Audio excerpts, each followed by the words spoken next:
அடர்ந்த காட்டுக்குள் அருள் புரியும் அகஸ்தியர்.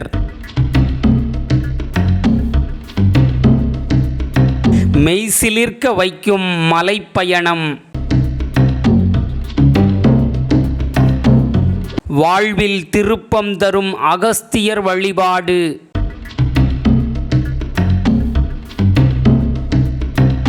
நம்ம தென்காசியில் இப்படி ஒரு இடமா அப்படின்னு நம்மளை ஆச்சரியப்பட வைக்குது. மேற்கு தொடர்ச்சி மலையில் உள்ள அகஸ்தியர் கோவில். 2 மலைகளுக்கு நடுவில் இது அமைஞ்சிருக்கிறதால கோடை காலத்திலையும் இந்த இடம் ரொம்ப குளிர்ச்சியாக இருக்குது. பொதிகை மலைக்கு போய் அகஸ்தியரை தரிசனம் பண்ண முடியாதவங்க இந்த மேற்கரை மலை மேலே இருக்கிற அகஸ்தியர் கோயிலுக்கு வரலாம்.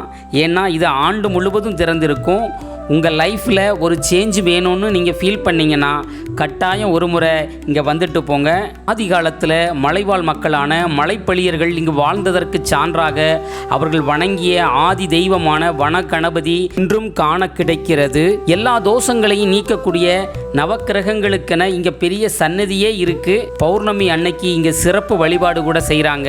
இந்த மலையில் 12 ராசிகளுக்கான மரங்கள், 27 நட்சத்திரங்களுக்கான மரங்கள், இன்னும் ஏராளமான அபூர்வ மூலிகைகள் நிறைஞ்சிருக்கு. நீங்க ஒரு நேச்சர் லவ்வரா இருந்தா இந்த இடம் உங்களுக்கு அவ்வளவு பிடிக்கும்.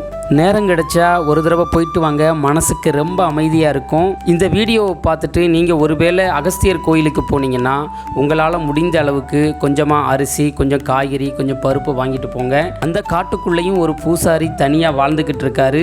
ஏதோ நம்மளால் முடிஞ்ச சின்ன உதவிகளை செய்வோம். பாதைகள் கரடு முரடாக இருக்கிறதுனால குழந்தைங்க, பெரியவங்க இந்த பாதையில் நடந்து போகிறத தவிர்க்கலாம். உங்ககிட்ட ஜீப் இருந்தது, அப்படி இல்லை வாடகைக்கு நம்ம ஜீப் எடுத்துகிட்டு போனோம் அப்படின்னா மேலே கோயில் வரைக்கும் நம்ம ஜீப்பில் போகலாம். உண்மையிலேயே அந்த இடம் அவ்வளவு அழகாக இருக்கும்.